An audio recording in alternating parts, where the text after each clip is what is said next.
We are live, ladies and gentlemen. This is so exciting. Maria and David are here with me.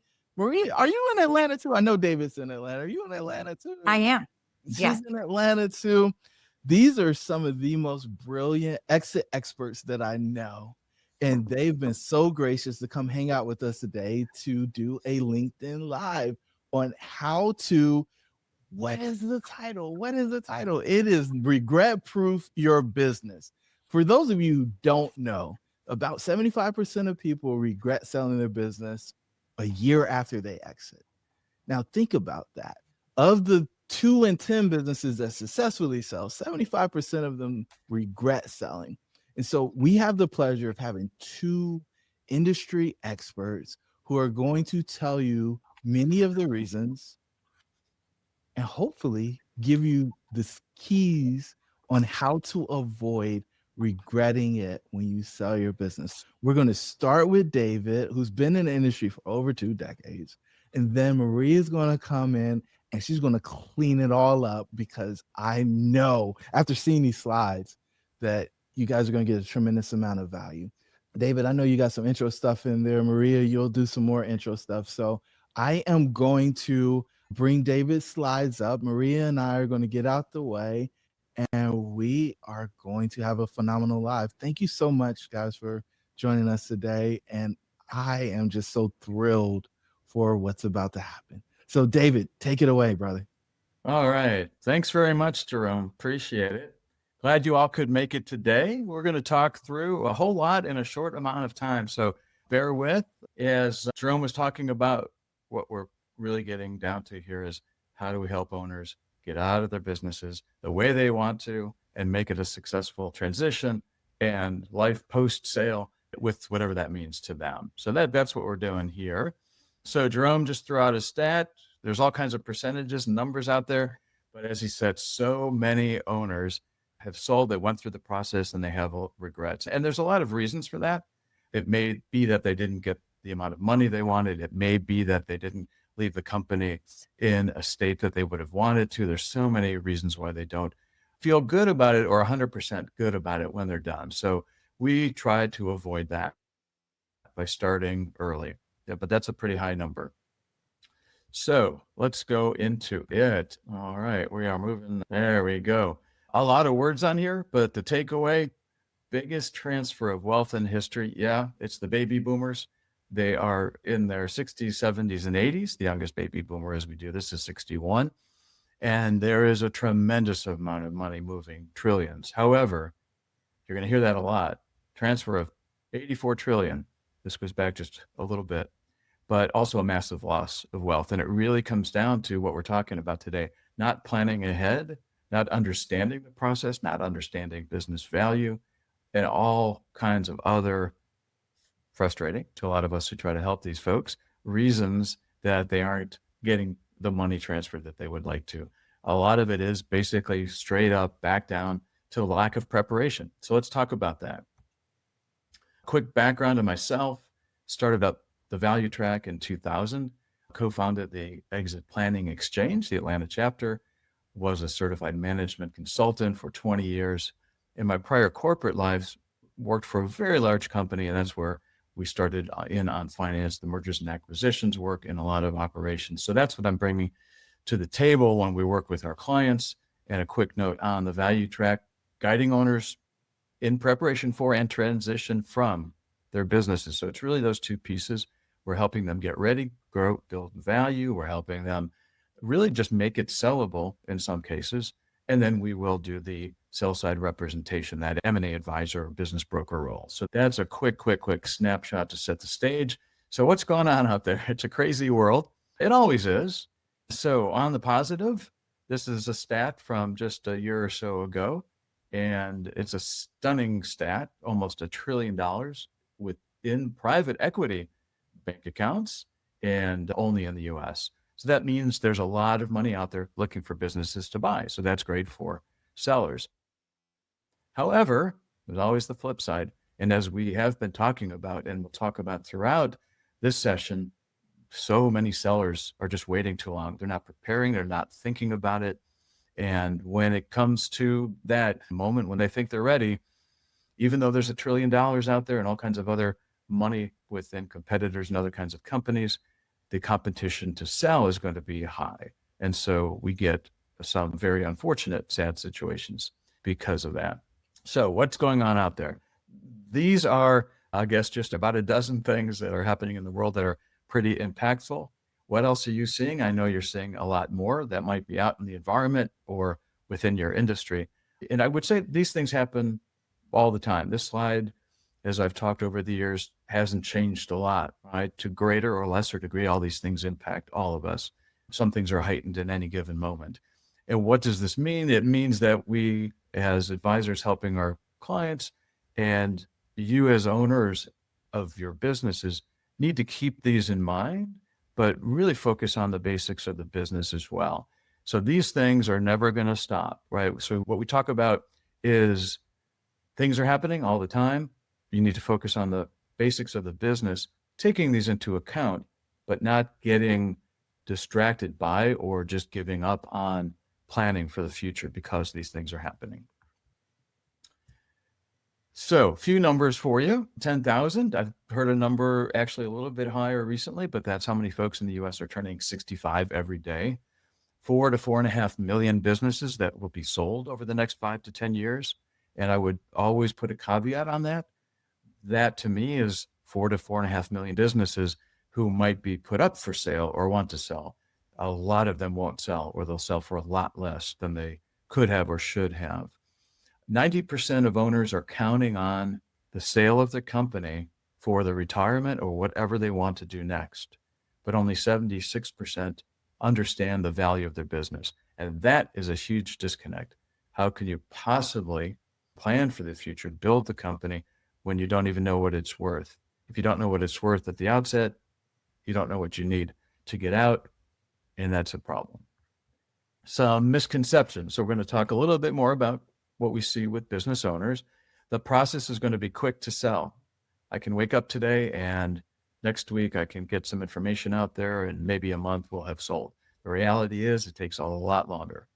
Is that it's easy. Nothing in life is easy, and this is far from easy. You're going to be running the company while you're trying to sell it. It's a complicated, very complicated process, and we'll talk more about that. The seller decides the price. No, you don't decide the price.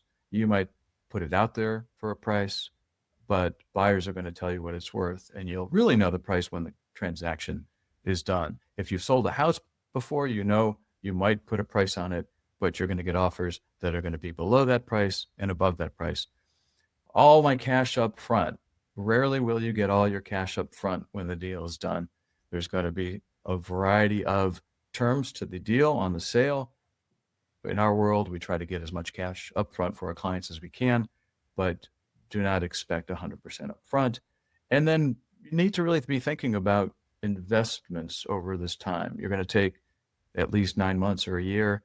You're going to want to make the house, in the case of the house sale, a little bit more, I'll say, pretty, and you're going to want to pretty up the company in different ways. So there will be costs for that, and you're going to have advisory fees and so on. So there's a lot of things that we start up front with our clients on educating them on these very important issues and setting and getting the expectations set the right way. Most business owners haven't sold a company before, and that's normal. So we take a lot of time to help them understand what that process is like, but a lot of them haven't started on an exit plan. Too often they've got a very highly inflated idea of the value of the company, and we need to level set that, get them a dose of reality early on. You need to understand what it's worth to make these big decisions. And a lot of them, and this is important, haven't really talked with their family about what they're going to do after the sale. And that really can actually stop a sale. And we've seen that where the owner is all ready to go. We start the sale process, but the cold feet start and they're really not sure what they're going to do after. And that has slowed down or stopped transactions from happening. And simply understanding the process, the pitfalls, the complexity. When I start working with clients, for example, I don't know their industry, I can't do it. It's the same in reverse. They've really got to understand and have the right partners to see what this is going to entail as they move forward. So what's going on the market today? Deals are taking longer. As I talked about a moment ago, the terms of the deal are getting more complicated. More scrutiny is going to be coming from buyers. They're getting more sophisticated, and more scrutiny from lenders. If buyers are borrowing money to buy the company, they've got a whole other layer of scrutiny from that lender if that's what they need to buy the company. And this is an ongoing notion where buyers are going to look and see what you did in the past, not necessarily for future growth. And so this preparation can help move the needle on that as well. So where do you start? It's like anything else in life. Where do you want to go to, right? And as I mentioned earlier, we don't spend enough time thinking about what our goals are for the next 5 years, 10 years, let alone the rest of our life. In a nutshell, if we understand the goals, it's going to help us drive what that sales structure might look like, what our priorities might be, and it might help improve that whole process and get you into that category of the 18% who don't regret the sale. So as you're thinking about these things for yourselves, think about when you want to exit. Think about how much money you might want or need. Think about what you're going to do after you're done with the transaction. Think about how you might want to leave the company in terms of maybe family members and or employees. That will help drive and start the process to make it a successful one. Transferable business value. We're going to spend some time on value of the company. And when we say transferable business value, what we're talking about is what a buyer is going to look at, right? We tend to think all of the time that we've put into our companies, the blood, the sweat, the tears, the time, the stress, adds up to a value that we've gotten into our head. The reality is, again, a buyer is going to determine that. They're not looking at blood, sweat, and tears. They're looking at the functioning of the company, the cash flow, what they can do with it once they've got it. So let's get into a couple of issues around business value. So as I've said, a good number of the folks we talk to just don't have a realistic value of the company. Whether you've got an idea of what it is, or you don't, or you think it might be, or a friend told you what they sold it for, I would put all of that out of your head and get with an advisor who can help you get a realistic idea of how much the company's worth. Now, how much do you need, which is the other piece of it. So whatever you think it's worth and whatever it's worth, if you're not working with a financial advisor currently, get with them, get a handle on your personal financial planning. With that, now you'll know what you need to be done, retire, transition, whatever that is for you, and what your company is worth. Now you've got the equation. Do you have enough in the current value to sell now or soon and be good for what your future is, what you want it to be? Again, on value, transferable value, it's not a value today or tomorrow, and that's what it is for the next 5 years, or even a day or a week or a month. If you think about it, we may do a valuation on the company today, and tomorrow the markets drop 5,000 points, or there's the next COVID, or whatever it is. One day to the next, your company, by definition, has lost a lot of value. So we want to get a baseline. What's it worth today? And then focus on building that value over time, that trend, right? It's not going to be a one and done. Here's my valuation no matter what time I decide to sell. Buyers also are all very different. So they're going to look at your company in detail, but they're going to look at it in terms of what it's going to bring to their own company if they're buying it to merge the companies together, or it might be an individual buying your company and they're looking at all of the numbers in your business and they may determine that they can pay a lot less. If you get, as we always do, 10 offers when potential buyers have all the same information, the range of offers can be dramatically different. So there's no bottom line here. There's no one absolute value. You want to understand what it is today and then start working to keep that value growing. And this is true of any size company. A $20 billion company, the principles are exactly the same.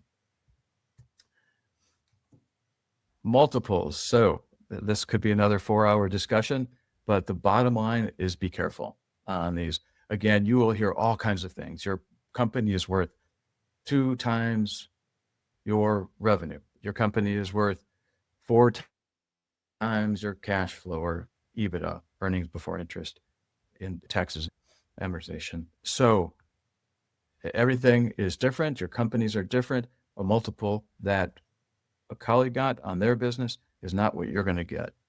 So be very, very careful. What multiples are and what they can be is a baseline estimate. It can give you a range to start from.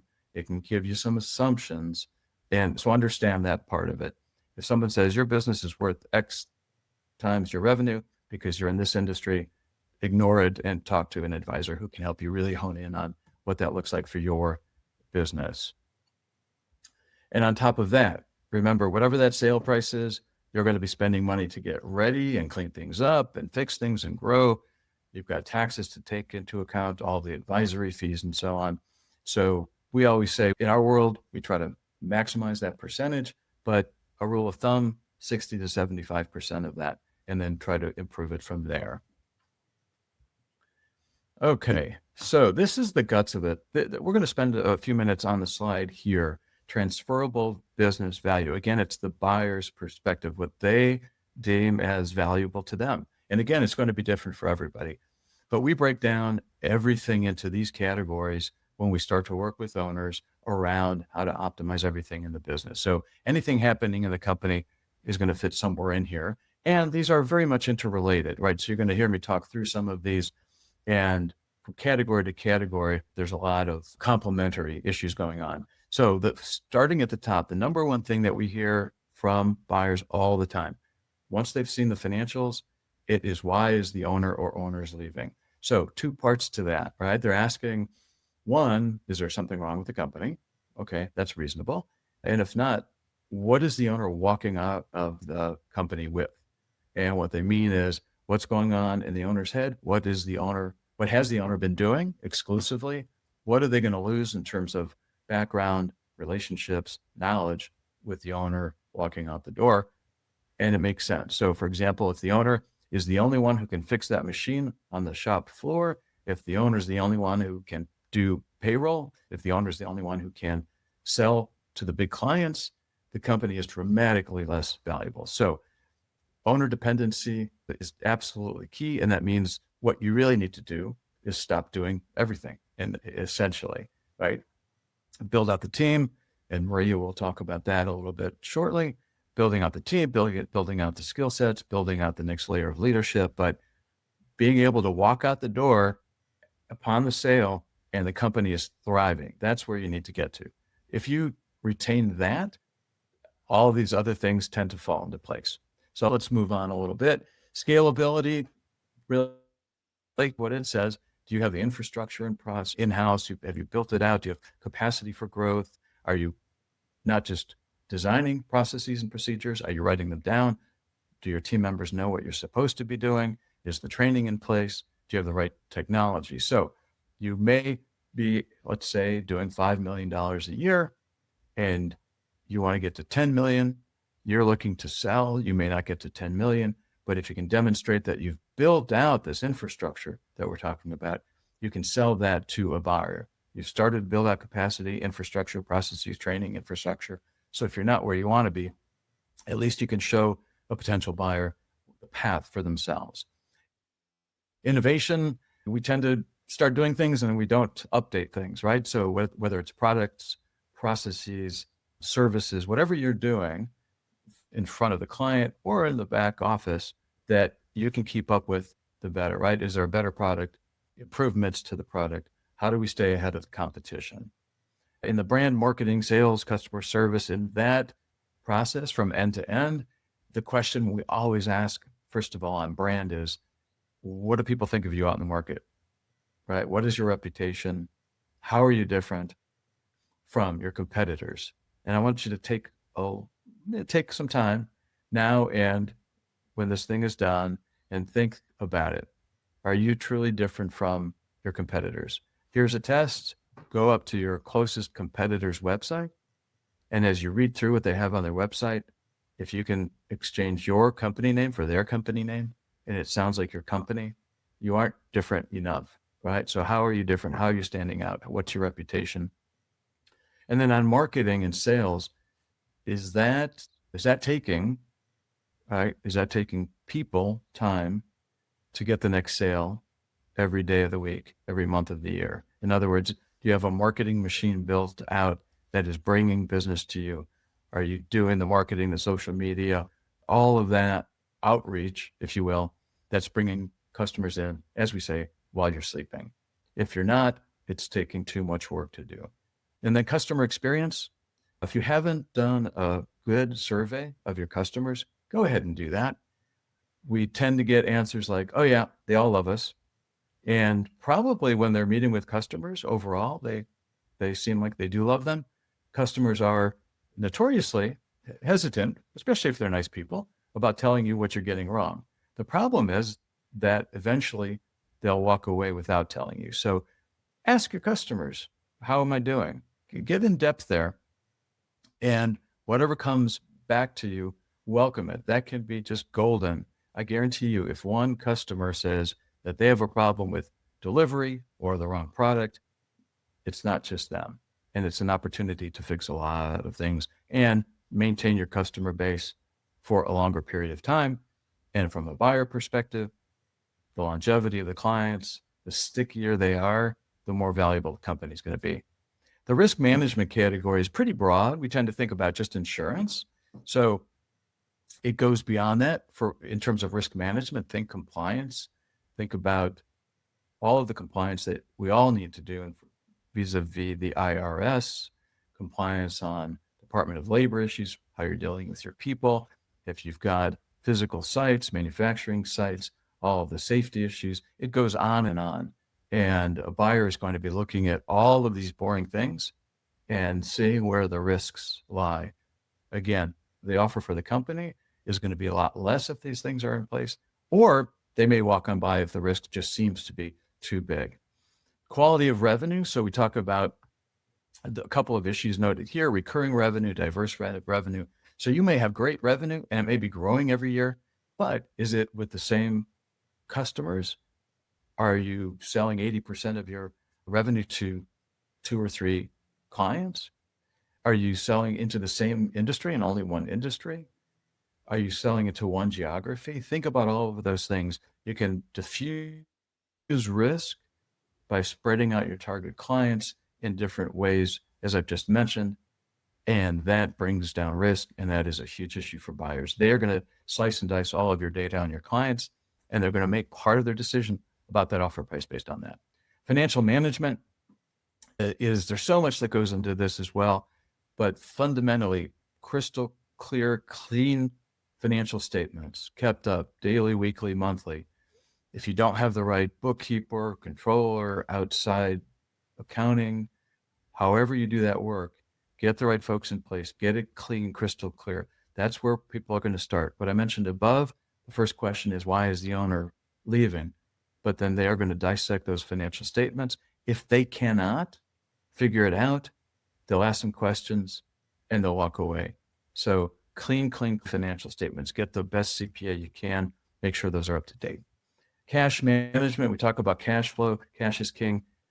Cash management, managing that over time is probably right after you get the financial statements straight, right?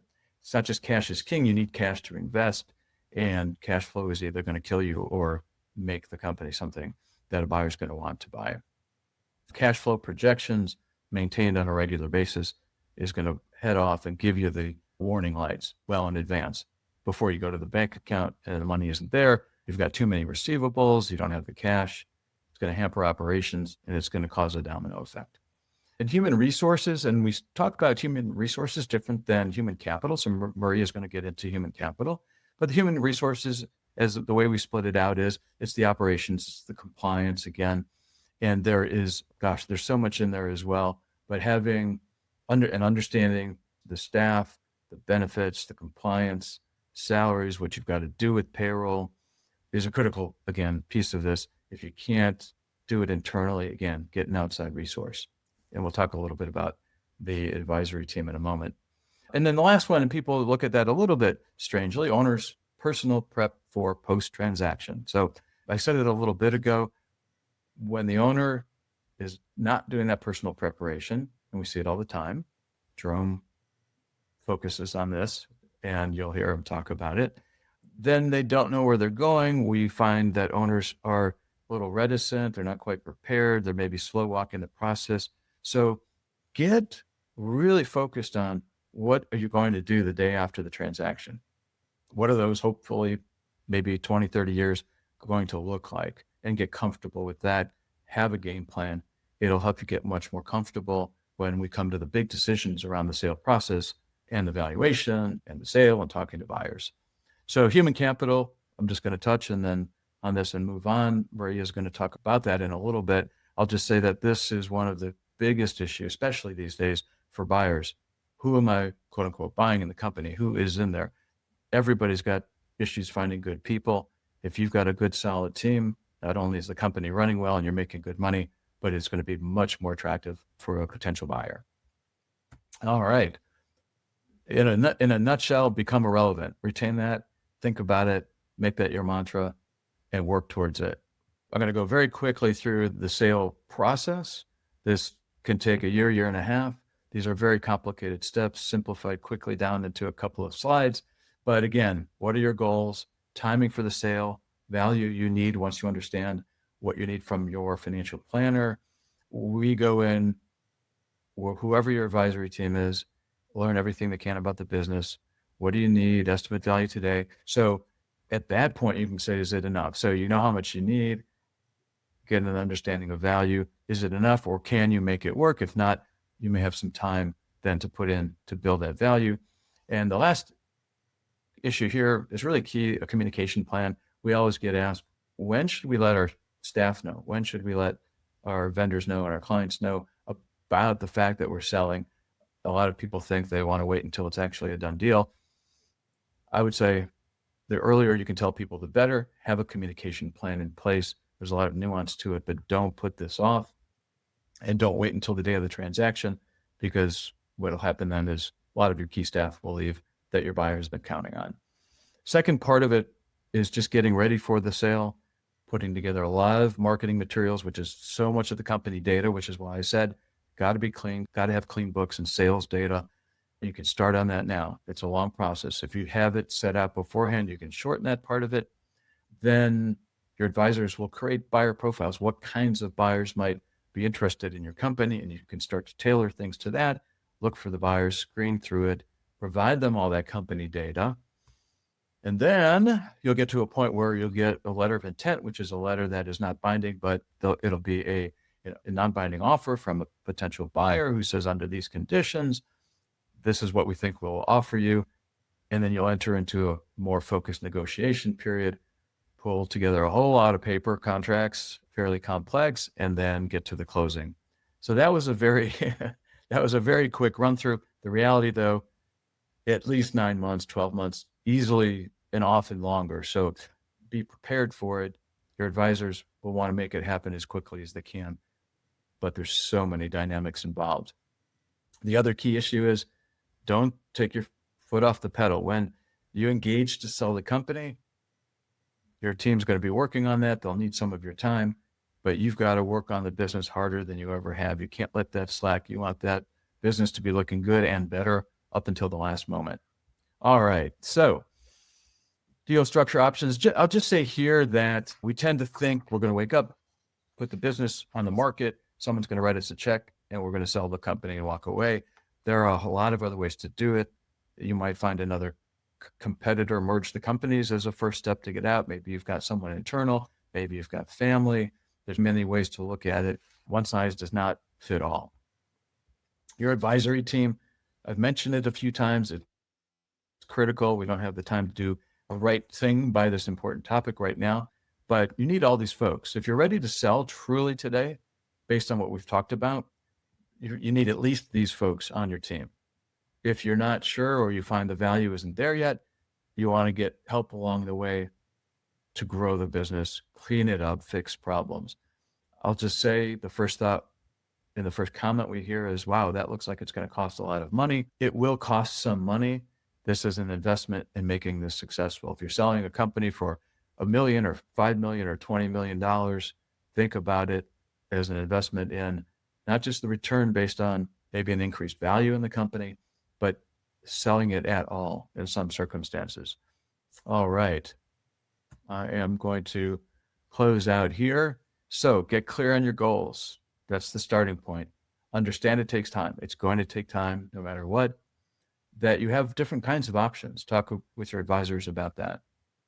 Build the right advisory team around you. You've got to have that. This is too complex an endeavor. And especially if this entire sale process is what's going to determine your retirement or your post-sale life. Think like buyers as you grow your company.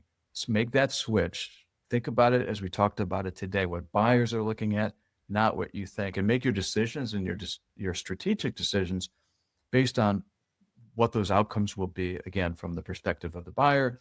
Understand value, transferable value, what buyers will pay as you work through this process. And start now.